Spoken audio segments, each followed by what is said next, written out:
Formula One fans. This is the Formula One News Hour. I'm your host, Jonathan Steele, and it is the weekend of January 20th, 2024. It's amazing. This month is already half gone, a little better than half gone. So today we're going to talk about the very first guy to win Formula One World Championship. And we've got some exciting news coming at the end. And we'll talk a little bit more about both the Gunther Steiner, let's call it an episode, and filling his role out there in the Formula One world and who will do it. And also a little more about Adrian Newey's book. I spent, actually I read it really fast. I think it's like 380 pages, but they're really full pages, and there's a lot of really interesting stuff in there. But first, before we get going, we want to thank our sponsors, and we're going to add a public service message to this news hour going forward. It's very important to someone in the Formula One world, and it's also important to my family as well, as we have someone in our family, my mother-in-law, that suffers from dementia. But let's thank our sponsors first.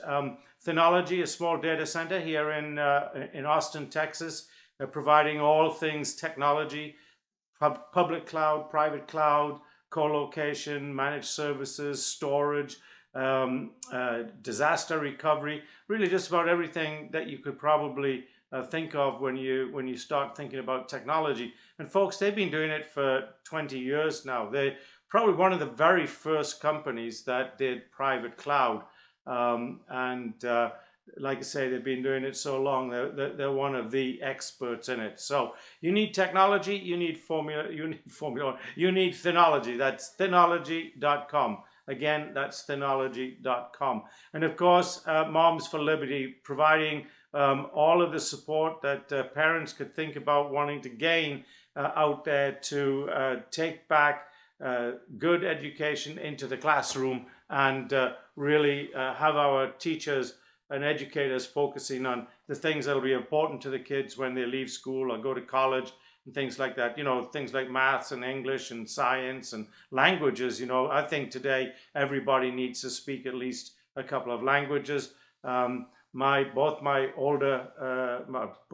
younger twins both speak Spanish and English, and my daughter is also learning Italian. So I think multilingual people are going to be really, really important in the future as the world gets smaller and smaller. So please join momsforliberty.org, momsforliberty.org, in their endeavor to get you, that's you, involved in your kids' education through school board and parent-teacher associations and things like that. And of course, we want to thank Give, Send, Go, another entity that has been with us from the very beginning. You can't always help what happens to you in life, but you can choose who you're going to get to help you out of a rough situation or a tough situation. Or maybe you just want to help someone else get out of a rough or tough situation. Then certainly the folks at Give, Send, Go would be someone you would want to take your business to. That's givesendgo.com. So let's start off then with a little more review on Adrian Newey's book. What's interesting to me is during the evolution of the cars and looking at how Adrian Newey made each car better year by year by year. Sometimes he had to go back to previous years as the rules and regulations around F1 changed. Then he found himself going back to cars that he'd built, maybe for Williams in the past, and then when he was or McLaren when he was working for Red Bull, because one of the things that the Formula One was bent on, in addition to making the cars safer, they really want to do that. But also they wanted to make them slower. I mean, they firmly believed that by making them slower, they would make them safer. And there's some logic to that, of course.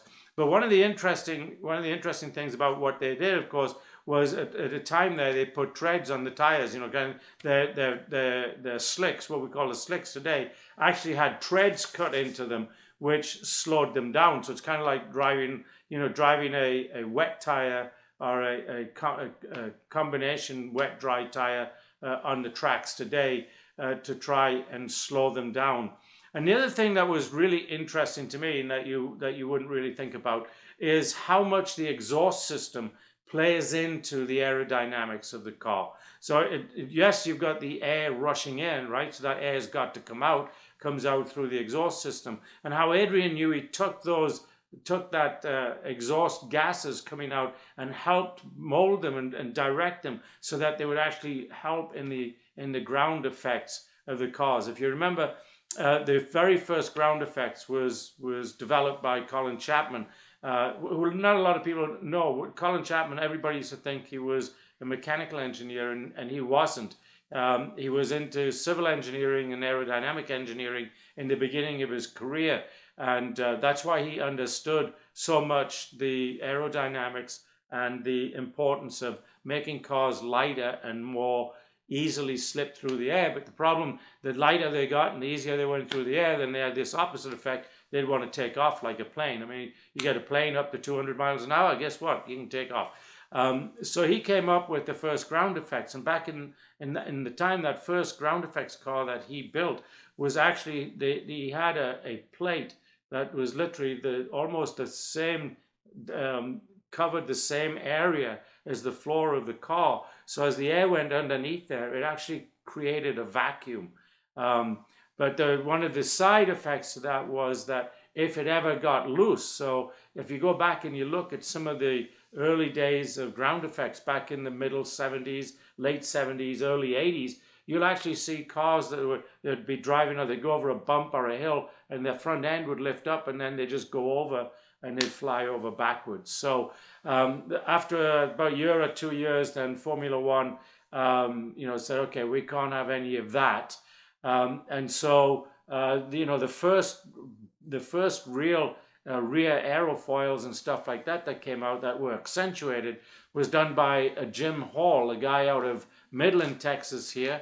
His daddy was in the oil business, and Jim was chaparral race cars on top of building Indy cars as well. But he was kind of the first one that came up with these really large rear airfoils that were designed to keep the back of the car flat on the ground. So, over time, they've taken that design that Jim Hall came up with, and Adrian Newey talks about the importance of some of these guys, the importance of Jim Hall and Colin Chapman and others. There were others out there, but these were the most famous ones, about how they influenced his thoughts and his processes as he went through designing each car. So now I think we're up to RB22 or something for his Red Bull, and there was a little bit of, how would you say, a little bit of controversy over how much he influenced the design, the development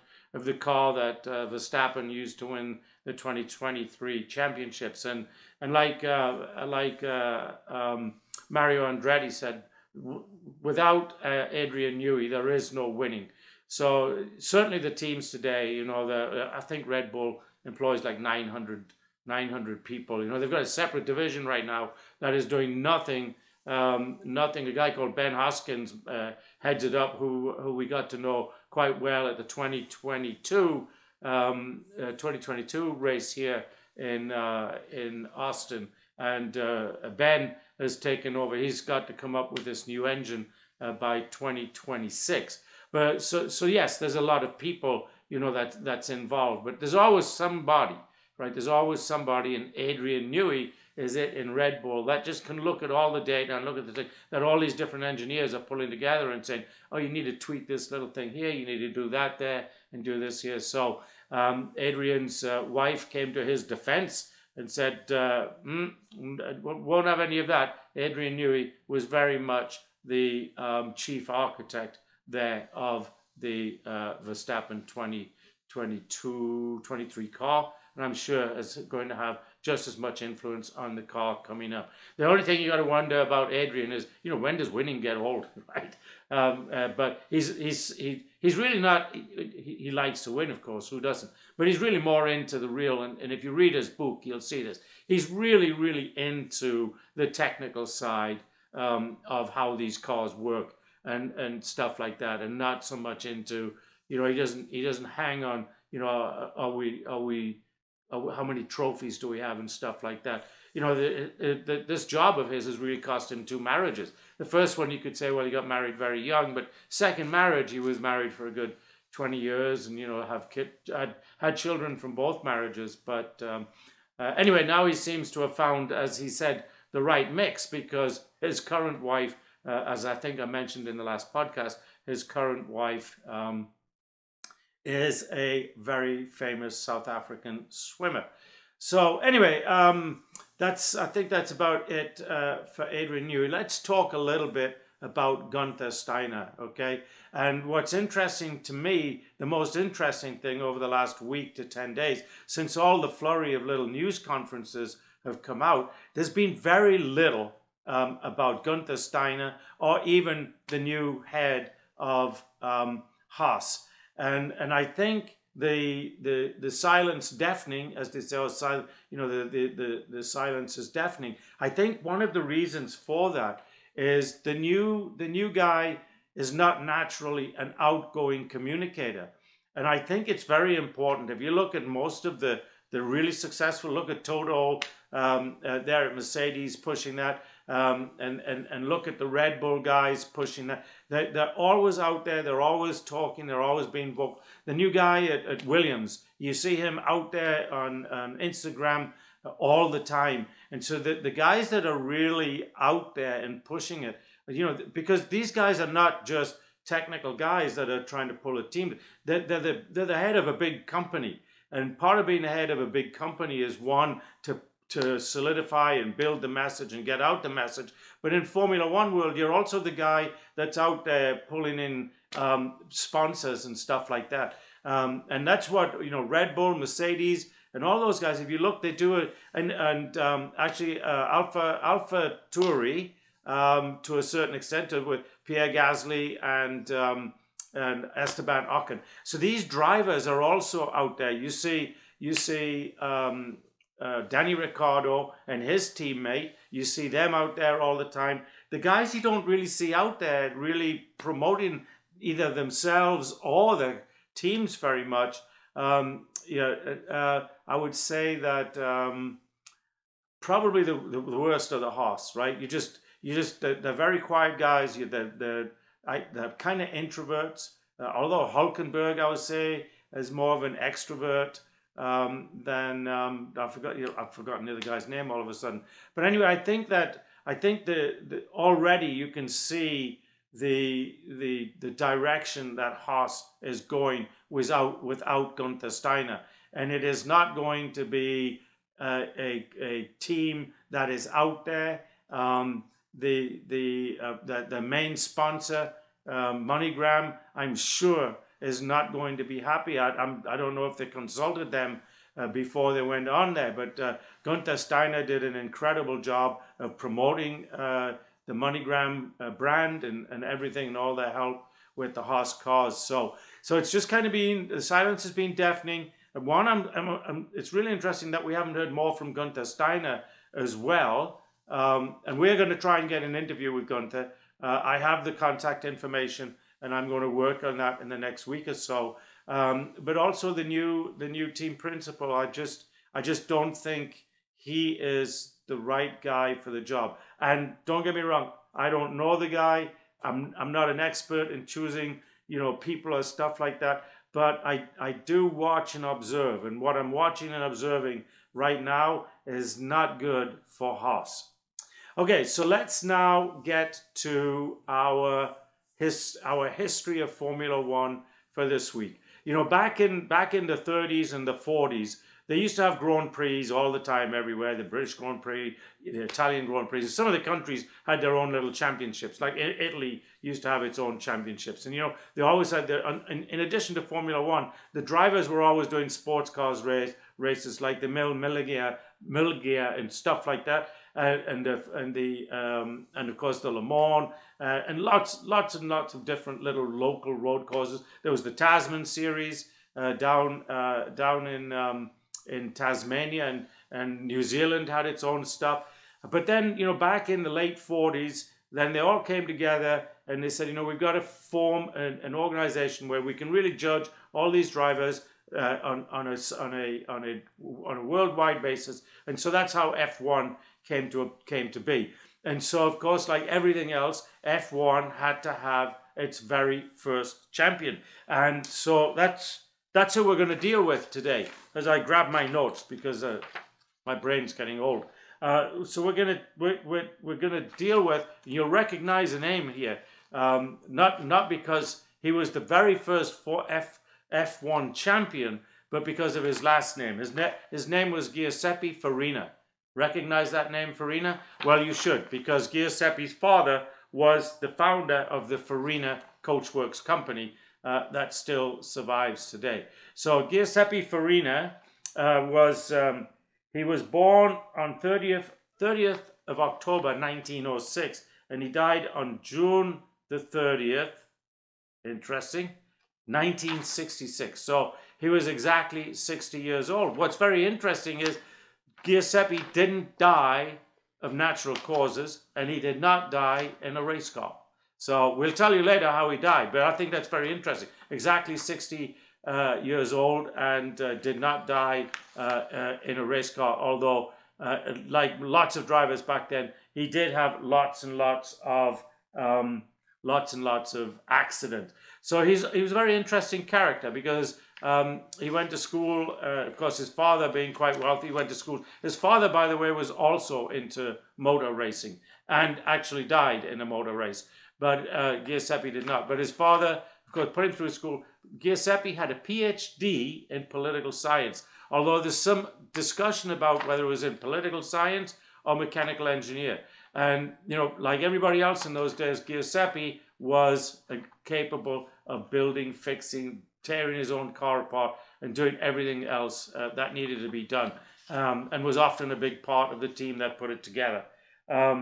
So to his credit, his first car was an Alfa Romeo. He bought it while he was still in college, and his very first race was the Mil Miglia, which is a very famous race. If you haven't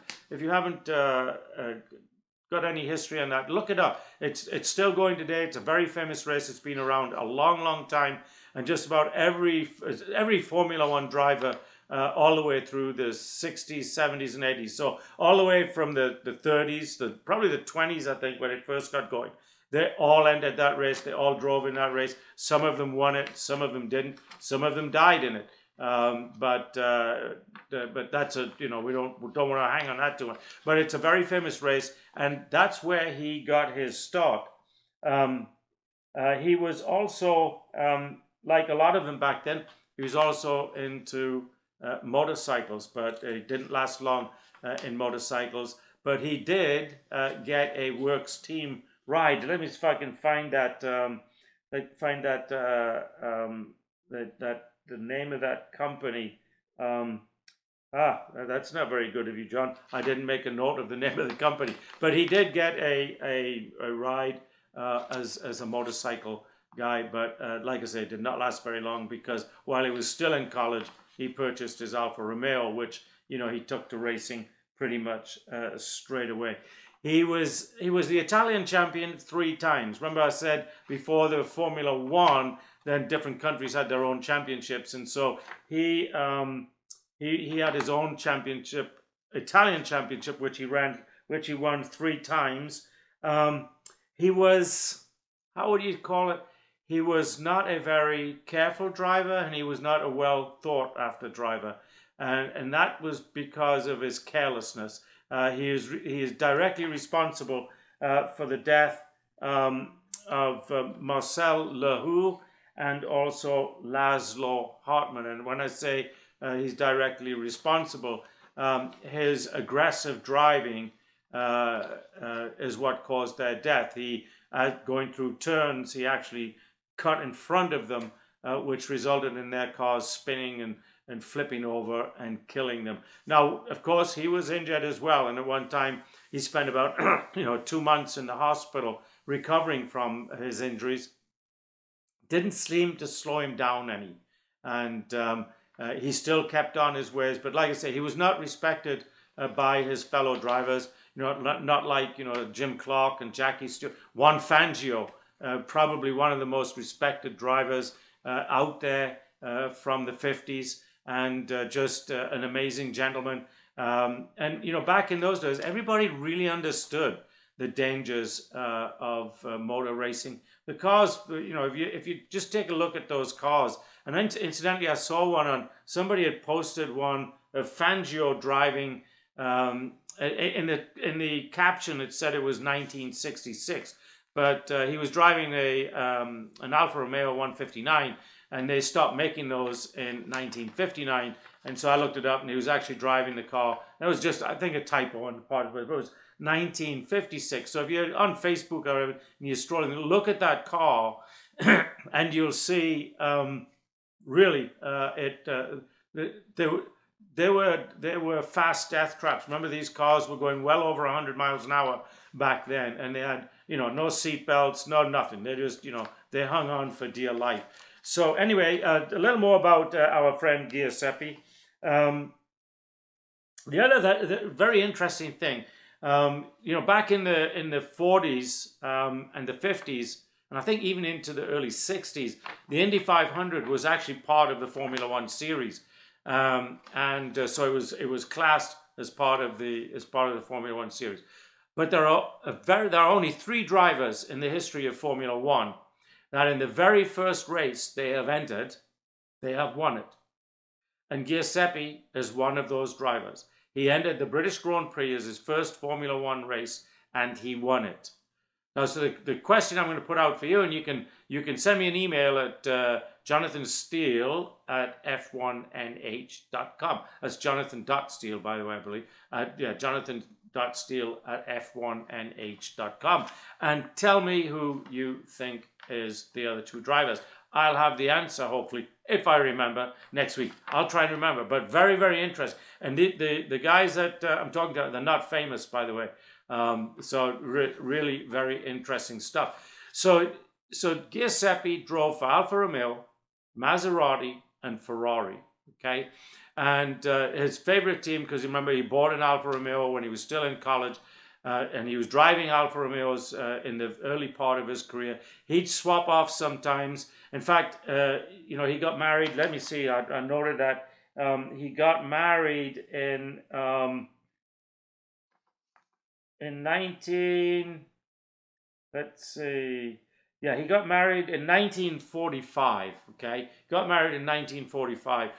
3 days later, flew to Argentina.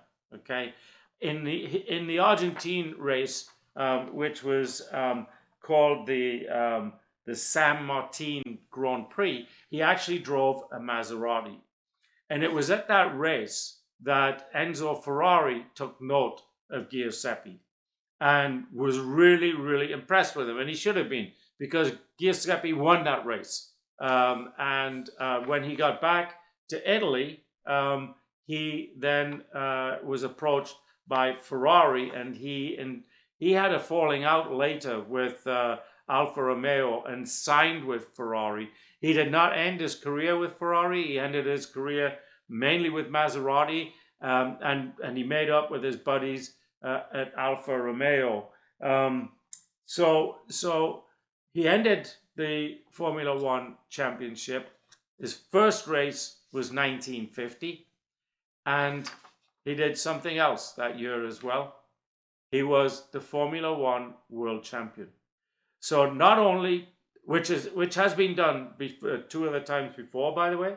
So more good stuff for you to look up.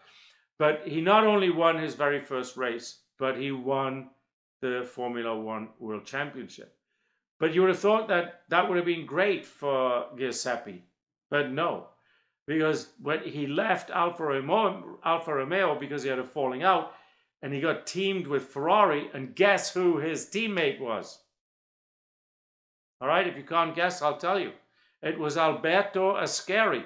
And if you remember last week, we did the history on Formula One, and Alberto won the world champ, the first guy to win the world championship back to back. And I think I misspoken there, because I think I said that record was held until Michael Schumacher, and of course that's not the case. Graham Hill won it. There was a number of drivers won them back to back. One Fangio won them back to back. But anyway, Ascari was his teammate, and the two of them did not get along as well. But Ascari went on to win the championships in 52 and 53. So, it's coming up now. If you look at Alberto's knocking on in age, because they were all a little older back then, because of the war, which during the war, like everybody else, he sat out racing, and it can't really find a lot of what he did during the war. But anyway, a lot of the guys back then, by the time they got out of the war and got back to racing cars, they were in late 30s, 40s, 45s. And then, during the 60s and 70s, then it kind of flipped the other way, where drivers were retiring a lot earlier. But so he stayed between Ferrari, Alfa Romeo, and Maserati. He stayed with those guys through 1956. He did not have a lot of success after that time. He did drive in the Le Mans race with the Alfa Romeo. But all in all, he had, you might call, a disappointing end to his career. So after his Formula One career, he was a smart guy, and his dad was smart. Remember, his dad is Mr. Farina, the Coachworks company. And so Giuseppe went on and built himself a chain of Alfa Romeo and, of all things, Jaguar dealerships. He still kept his hands into auto racing, and I say that with tongue in cheek. In I guess it was in the middle 60s. In fact, it was 1966. They were filming a movie called Grand Prix, which with the French actor Yves Montand. You should go see that movie, by the way. It's a very good movie. And Giuseppe was both a technical director and a fill-in driver for Yves Montand. He was like the double driver. And so he was actually on his way from his home in Italy to France, to the where they were making this movie, and he was driving through the Alps and driving a Lotus Cortina, if you can believe that. A Lotus Cortina was actually a Ford Cortina. It was a Ford saloon car built. But Colin Chapman he converted a lot of these cars into a lot of these production cars into sports cars. And so, in fact, Jim Clark had a Lotus Cortina. And so he died in 1966 on his way to continue his role as technical director and fill-in driver, stunt driver for the movie Grand Prix. Going through the Alps, he lost it going through a curve and hit a telegraph pole and killed him instantly. So it was a sad end to a very talented driver, although not a very respected driver. His wife, by the way, who was quite the socialite, she commented that she thought that Formula One racing, in fact, all motor racing, was just a silly sport, and nobody should actually do it, because in her mind, she said, is kill people. Which during those times, lots and lots of people died. In fact, I think if I remember rightly, in 1968, the year that that Jim Clark died, they lost a total of 147 race car drivers. And just quickly going back to Giuseppe's time at the Indy 500, he did drive at the Indy 500. I forgot to mention that, but not a very successful, in fact, a very tragic expedition out to the U.S. On his first venture out here in 1952, he did not qualify for the Indy 500. On his next venture in 1954, his teammate was killed when he lost control of his car and hit the wall, going in backwards, incidentally. But you know, the cars back then, they were front engined, and like I said, the safety wasn't very good. But that affected him. Strangely enough, you know, as I said, he killed 2 people, but when his own teammate was killed at Indy, he said he'd never come back, and he never came back. So anyway, that's the life and times of Giuseppe Farina. And so next week we'll have another one. And I'm going to pick another one from the 50s, I think, because it's a really very interesting time in motor racing. Because between Giuseppe, right, Alberto Ascari and Juan Manuel Fangio, there was only one other winner. So I'll pick that guy, and he will be our history lesson of next week. So I said at the beginning that I had some exciting news, and that we would be doing a how would you call it, a public service announcement. So folks, here's my public service announcement.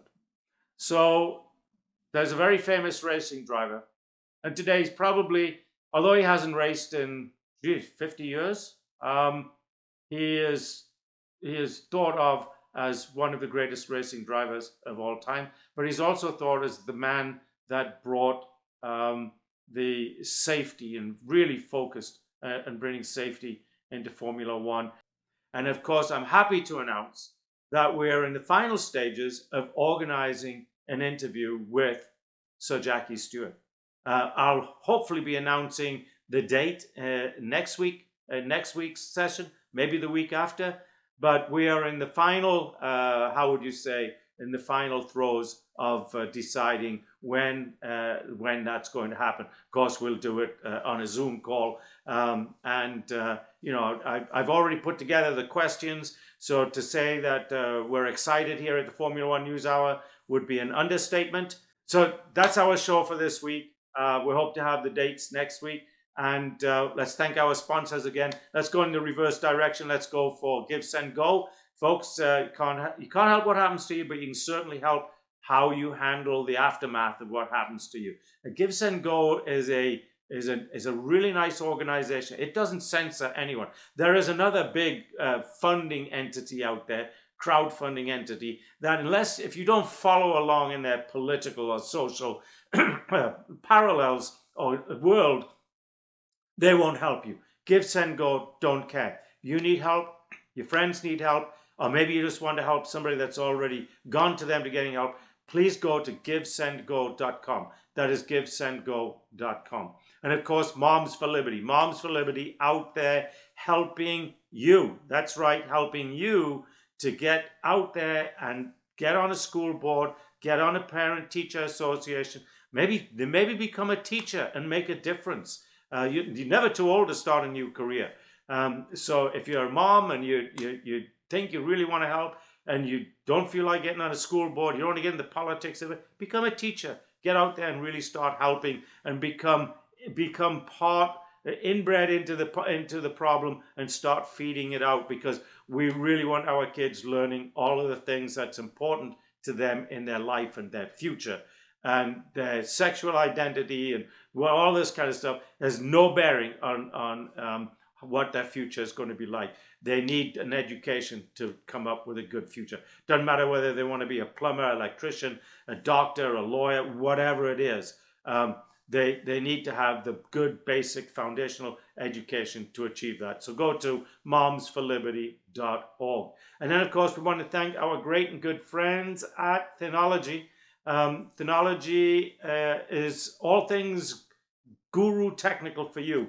Public cloud, private cloud, disaster recovery, co-location, managed services. Really a unique little company, because you very rarely find data centers that have the broad spectrum of experience that these guys have. These guys are all engineers. You go into a lot of data centers and you find a lot of college kids passing time while they're studying and stuff like that. And so trying to get good technical help inside the data center where you've got your servers stored and things like that, you're not going to find it. So go to Thenology.com. That is Thenology.com. So until next week, this is Jonathan Steele saying thank you, Andre Kuhn, for everything you do, for making me sound good, look good. Well, I hope I sound good. Thank you for making the Formula One News Hour putting it out there every week and getting rid of all my little mishaps and mistakes. This is Jonathan Steele saying thank you until next week.